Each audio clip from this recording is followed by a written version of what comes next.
لله رب العالمين، والصلاة والسلام على أشرف الأنبياء والمرسلين محمد وعلى آله وصحبه أجمعين، والحمد لله رب العالمين. Ikhwas sekalian, kita lanjutkan sisa makalah. Tidak sembarangan kita mengkafirkan kaum muslimin dengan dosa yang dia lakukan. Bahkan kalau kita ingin mengkafirkan ta'yin, harus memiliki 4 syarat. Yang pertama, yang dikafirkan balik dan berakal, alias mengkafirkan orang gila nggak ada gunanya. Atau masih kecil, kadang-kadang anak kecil umur 5, 7 tahun, 8 tahun, anak sekolah SD pulang dari sekolah niru temannya, Yesus Tuhan saya, ente kafirkan? Enggak, karena dia sekolah SDN negeri sama teman-temannya, kepengaruh sama anaknya orang Kristen, pulang-pulang Yesus Tuhan saya, enggak kafir, anak kecil. Yang kedua, perbuatan kafir itu dilakukan dengan sengaja, tidak dipaksa, tidak kepleset. Contoh aja, seperti ada Rasulullah mengungkapkan, sesungguhnya Allah lebih senang menerima taubat kalian lebih daripada ketimbang orang yang kehilangan unta. Setelah dia mencari capek sampai putus asa tidak menemukan unta tersebut, sehingga dia senderan di bawah pohon. Ketika itu dia datang, untanya datang dengan sendirinya. Saking senangnya untanya ketemu, dia mengatakan, Allahumma anta abduka wa ana rabbuka akhta'a min syiddatil farah. Ya Allah, engkau hambaku, aku Tuhanmu. Kebalik saking senangnya. Kafir enggak ada orang mengatakan, ya Allah, aku hambamu, engkau hambaku, aku Tuhanmu? Kafir enggak? Kafir. Wong mengatakan saya Tuhan aja kafir, apalagi saya Tuhannya Allah. Tapi karena dia kepleset, kebalik, saking senangnya enggak sadar, maka ucapan itu tidak menyebabkan dia divonis kufur. Seperti Mu'adz bin Jabal pernah sujud sama Rasulullah ketika ditugaskan ke Syam. Setelah melihat uskup-uskup dihormati dengan cara sujud, kemudian mengatakan dia, nanti kalau saya pulang ke Madinah, saya akan hormati Rasul dengan sujud seperti uskup-uskup ini, karena Rasul lebih berhak daripada mereka. Setelah pulang ke Rasulullah, betul sujud sungkem langsung Rasulullah mengatakan, mahadha ya Mu'adz, apa-apaan ini ya Mu'adz? Ya Rasulullah, saya engkau tugaskan ke Syam. Saya melihat uskup, karena daerah sana daerah Kristen, kekuasaan Romawi. Ketika itu uskup-uskup dihormati dengan sujud. Engkau lebih berhak ya Rasulullah. Saya hormati uskup orang fasik, kau lebih berhak. Ya Mu'adz, lau anni amartu ahadan ay yasjuda li ahadin la amartu mra'atan an tasjuda li zawjiha li idami haqqihi 'alaiha. Wahai Mu'adz, kalau saya boleh menyuruh orang sujud ke orang, saya akan perintahkan perempuan sujud kepada suaminya karena besar haknya atas dia. Tuh lihat,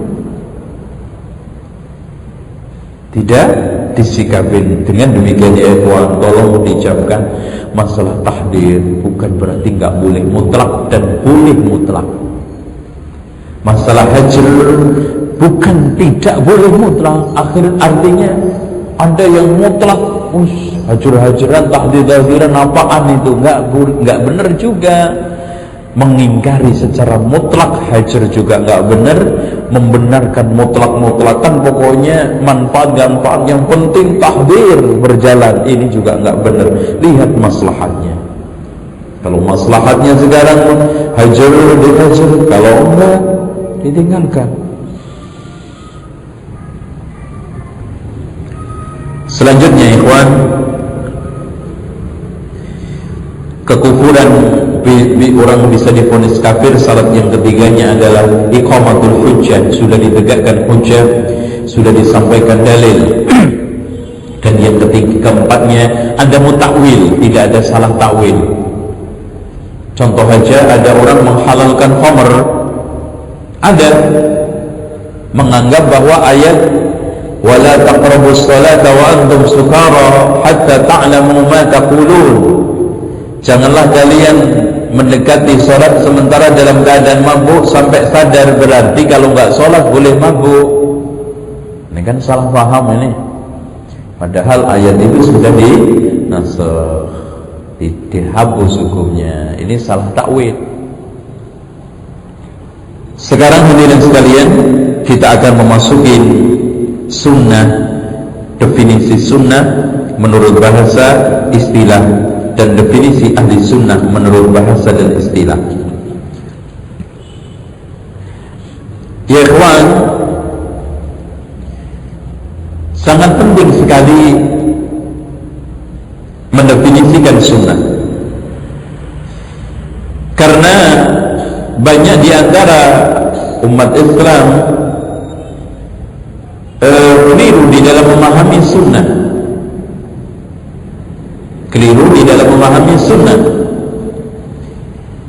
Ada yang memahami sunnah secara fikih, ada yang memahami secara usul fikih, ada yang memahami secara akidah, sehingga terjadi polemik, benturan, salah paham, bahkan di antara mereka saling menyesatkan.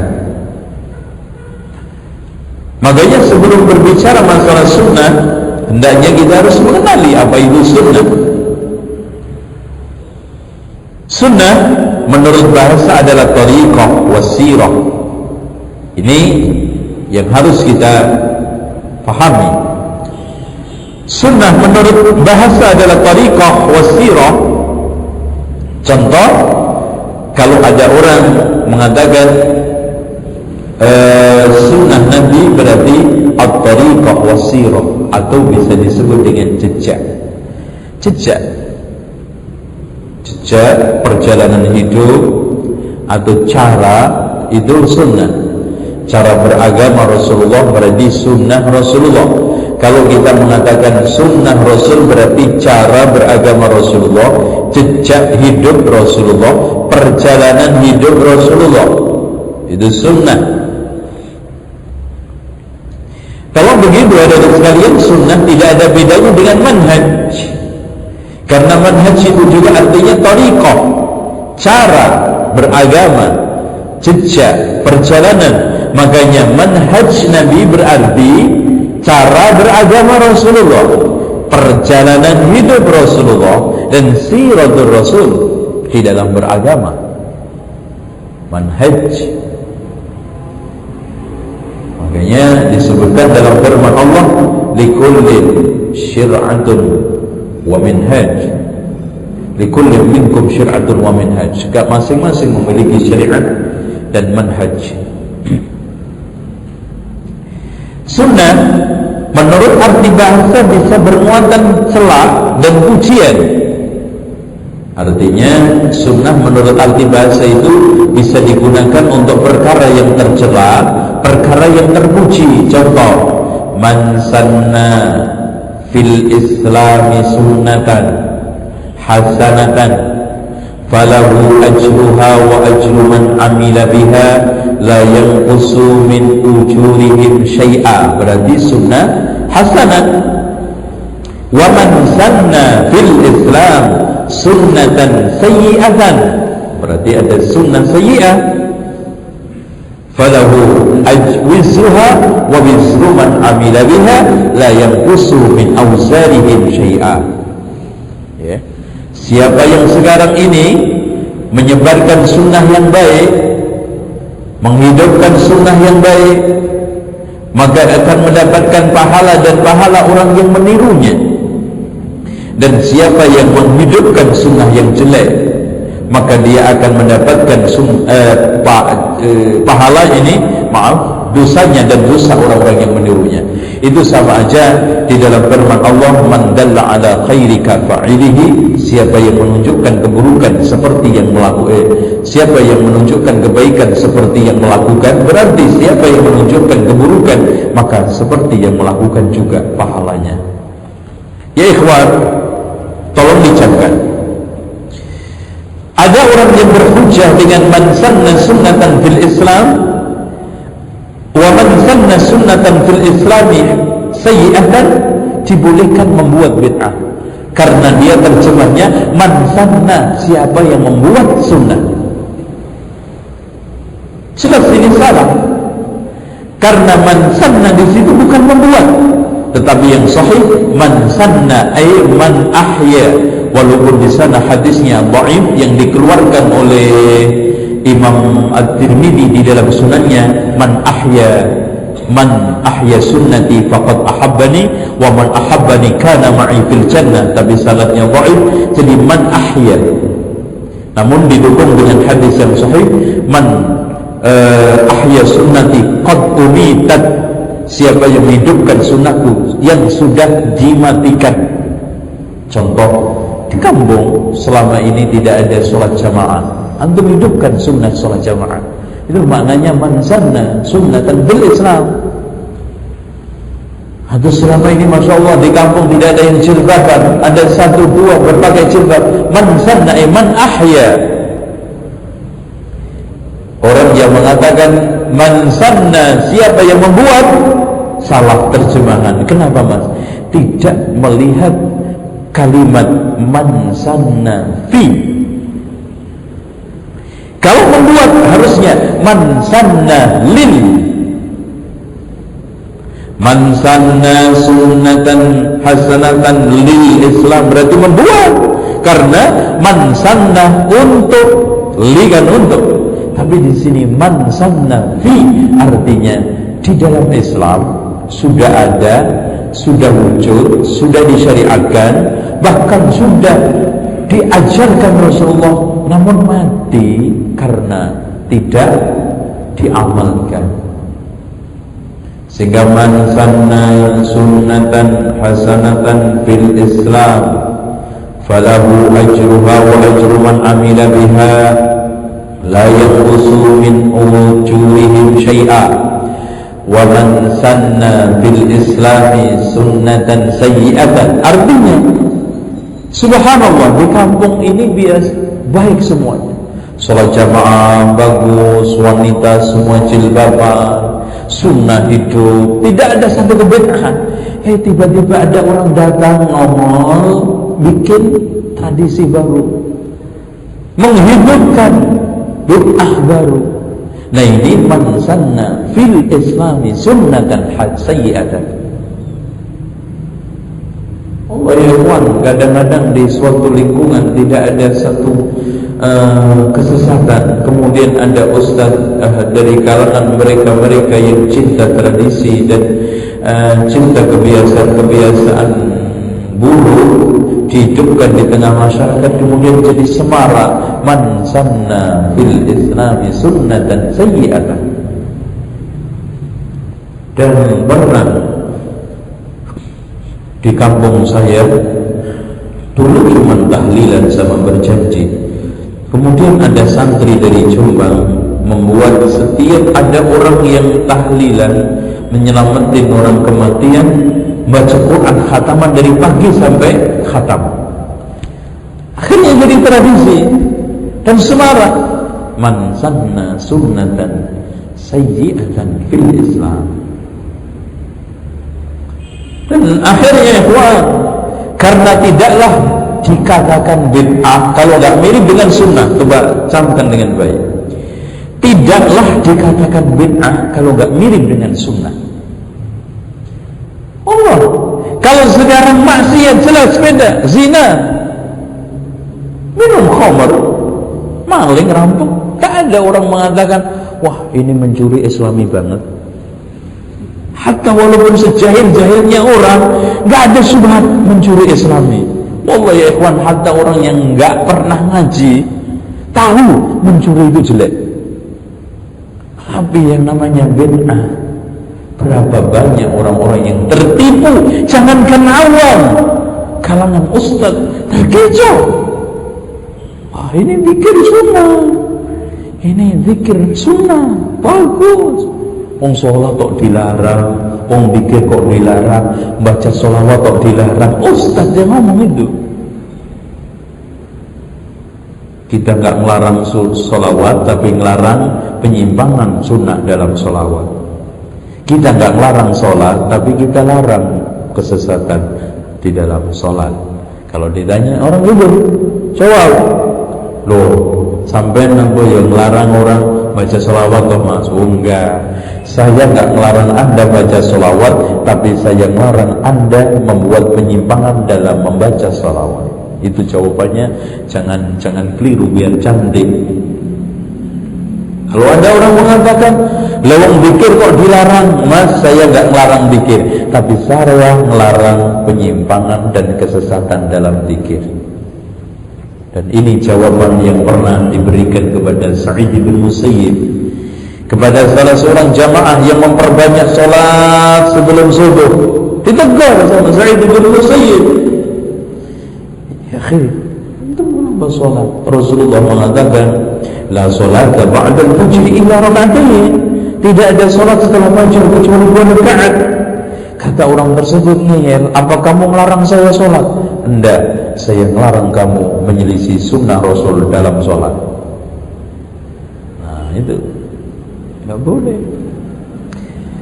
Ikhwan, kita telah ketahui di masyarakat banyak tradisi yang dinisbatkan ke Islam dengan dasar man sanna fil islami sunnatan sayyi'atan wa sunnatan hasanatan. Contoh saja yang paling semarak di tengah kita adalah tahlilan. Pokoknya semua jadi jelek karena ada an. Yasin bagus, yasinan jadi jelek. Tahlil bagus, la ilaha illallah, ditambah an, tahlilan jadi bid'ah. Contoh aja apa lagi? Sholawat bagus, sholawatan jadi jelek. Terus apa lagi? Semua ya, kalau ditambah an jadi jelek, karena sudah menjadi tradisi yang tidak dilazimkan oleh agama. Melazimkan sesuatu yang tidak dilazimkan oleh agama itu merupakan satu kebiasaan yang bisa memicu kebid'ahan. Yang saya katakan mas, tidak dikatakan sunnah bid'ah kalau gak mirip dengan sunnah. Wallah ya ikhwan, jangankan orang awam, orang alim aja terkecoh. Sehingga tadi dikatakan oleh Hudzaifah, ketika nanti datang suatu zaman bid'ah merajalela, ketika ditinggalkan orang-orang ngomong apa mas? Sunnah telah ditelantarkan. Dan ini wakil ya ikhwan, wakil di daerah saya Lamongan, padat bid'ahnya. Allah, kebid'ahan itu kental, khurafatnya pulen. Nah, itu kurang mantep apa? Pulen. Sampai ketika sekarang ini yasinan sudah gak jalan, tahlilan gak jalan, ngeluh bapak-bapak, waduh dede. Sekarang syiar Islam ini sudah mulai mati di kampung kita. Oh, ngeluh, katanya sunnah Rasul mati di kampung kita. Dan alhamdulillah mati. Gitu.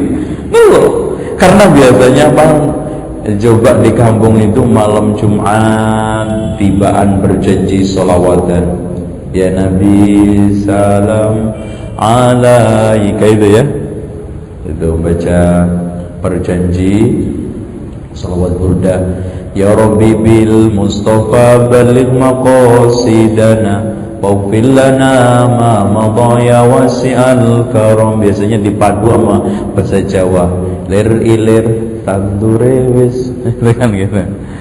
Itu Allah di masjid. Allah pernah ada orang yang masuk Islam gara-gara di Kristen itu kok nyanyi-nyanyi. Apaan ibadah nyanyi? Dia merontak fitrahnya. Ini kayaknya bukan ibadah.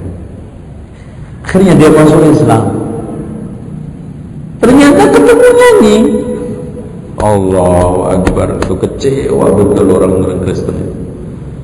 Makanya Allah berfirman, Rabbana la taj'alna fitnatan lil ladzina kafaru. Ya Allah, janganlah jadikan kami sebagai sumber fitnah buat orang kafir. Enggak jadi masuk Islam gara-gara tampang dan terjemahan kita terhadap Islam kurang elok dan merusak.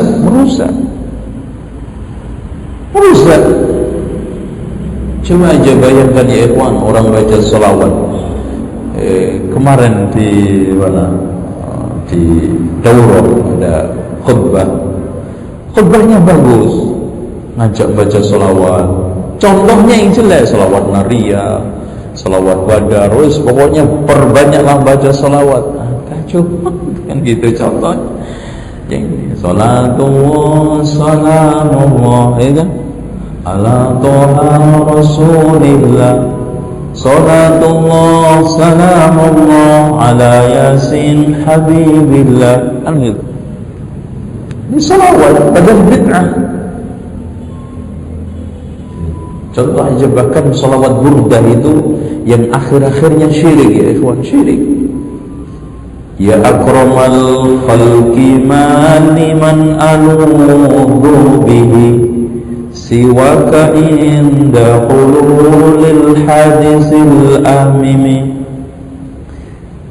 illam takun akhidan yawmal ma'adi yadi fadlan wa illa faqul ya zallatal qadami wa inna min judikad dunya wa dharrataha wa min ulumika ilmul lawhi wal qalami.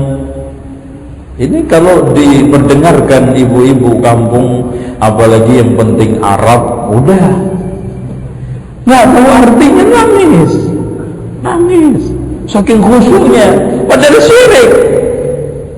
Contoh aja ikhwan, antum lihat bagaimana orang di kampung nyetel qasidah Padang Pasir Magadir dengan asyiknya. Magadir itu mas, Makadir ala Makadir, itu kan, itu qasidah Padang Pasir patah hati. Oh ini qasidah patah hati. Jadi ceritanya ada dua sejoli yang memadu cinta kemudian putus. Lalu si perempuan menulis bait, ya Makadir. Makadir itu nama pacarnya. Makadir itu nama pacarnya. Dia berdengar, disetel di masjid sampai nangis ibu-ibu itu. Khusyuk mendengarkan dan mengiringin keluar masuknya ustaz, terus gendeng bareng-bareng sa ustaz sak jamaah. Aduh. Nah, saya terjemahkan qasidah burdah tadi. Ya akramal khalqi ma liman aludu bihi siwaka inda hululil hadisil amimi. Wahai makhluk yang paling mulia yaitu Muhammad, kepada siapa lagi aku berlindung ketika musibah menghimpit kami. Sudah ada ikhwan, berlindung kepada Rasulullah, betul enggak? Qul a'udzu birabbin nas, qul huwallahu, qul a'udzu birabbil falaq. Kalau seandainya illam takun akhidan yaumal ma'adi yadi fadlan wa illa faqul ya zallatal qadami. Wahai Muhammad, kalau tidak kau tarik tanganku nanti di hari kiamat, aduhai pasti kakiku kepleset ke neraka jahanam. Sesungguhnya wa inna min judika dunya wa dharrataha wa min ulumika ilmul lawhi wal qalami. Sesungguhnya Muhammad, sebagian dari kedermawananmu adalah pemberian dunia akhirat, dan sesungguhnya sebagian ilmumu mengetahui lauhul mahfuz dan catatan takdir. Syirik enggak mas? Allahu akbar. Syirik besar, akbar. Sallallahu al-afiyah. Dan ini menjadi laku kebangsaan majelis ta'lim. Kalau semua majelis ta'lim kalau nggak dibuka ini nggak sah, nggak abdol. Bahkan di Jabodetabek itu ibu-ibu, orang-orang awam nyiriin taklimnya bagus enggak? Wah, ada ya Robi Bil enggak ya? Itu kagak ada, balik pulang. Itu ya Robi Bil Mustafa balik pulang, gitu kan gitu. Bukan balik maqasidana, balik pulang. karena nggak ada qasidahnya. Sallallahu ini. Walhasil ya ikhwan, betul-betul dikatakan oleh Hasan ibn Atiyah, tidaklah ada satu hidup bid'ah melainkan sunnah sepadan akan ditarik. Kalau sekarang ada orang asyik membaca selawat bid'ah, selawat sunnahnya ditelantarkan kalau dibaca. Karena orang cuma dua, milih sunnah atau bid'ah. Sibuk sunnah, ninggalin bid'ah. Sibuk bid'ah, ninggalin sunnah. Udah gak ada tengah. Sekarang ada yang sekalian, dimanapun ada suatu kebid'ahan hidup, sunnah sepadan akan mati. Contoh, ketika bid'ah hidup antara adzan dan qomat, sunnah antara adzan qomat kegeser. Ketika bid'ah jenazah sekarang hidup, sunnah seputar jenazah kegeser. Dan seterusnya. Dikir bid'ah yang dihidupkan, dikir sunnah terlantar. Dan seterusnya.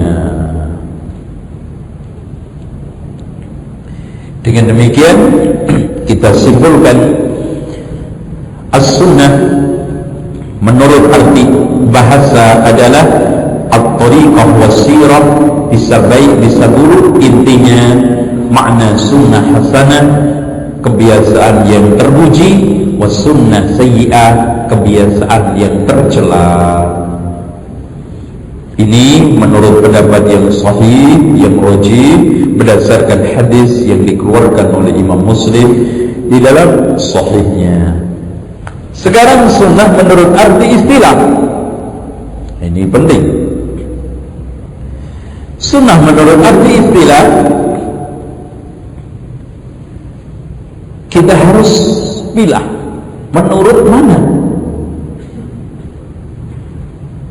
Menurut ulama ahli hadis, segala sesuatu yang disandarkan kepada Rasulullah, di makalahnya sudah ada, nggak usah dicatat.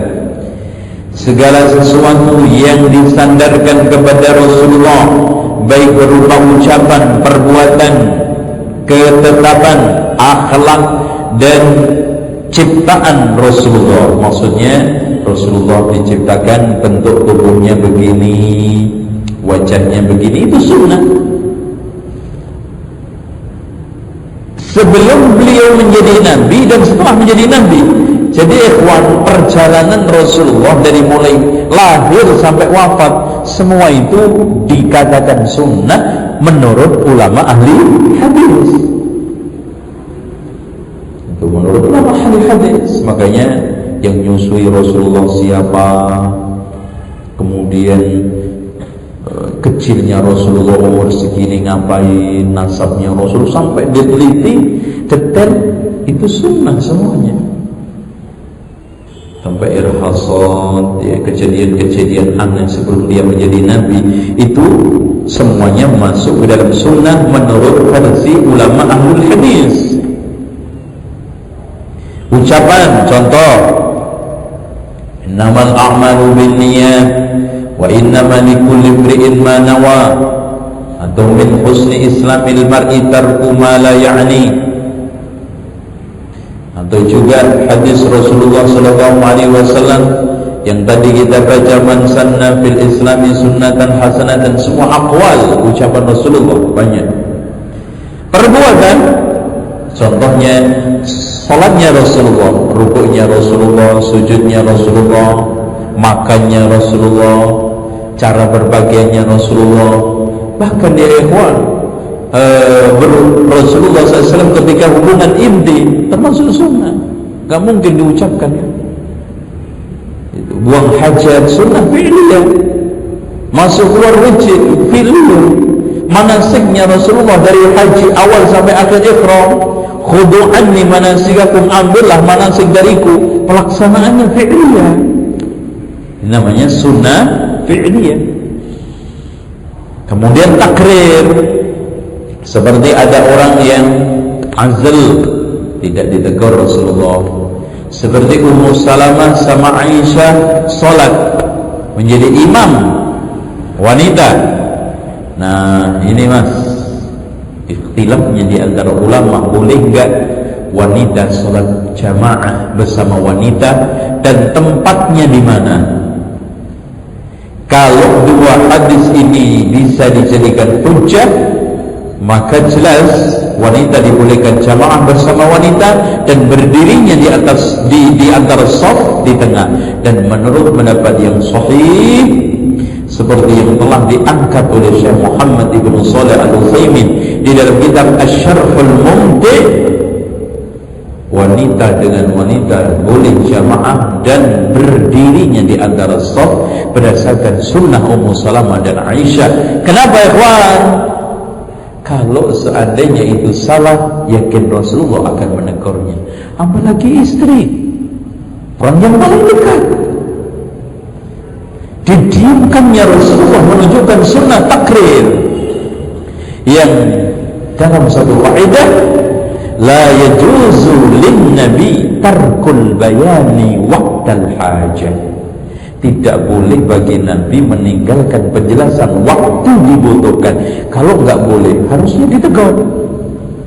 Wahai Aisyah, lain kali kamu jangan sholat, lain kali kamu jangan mengimami.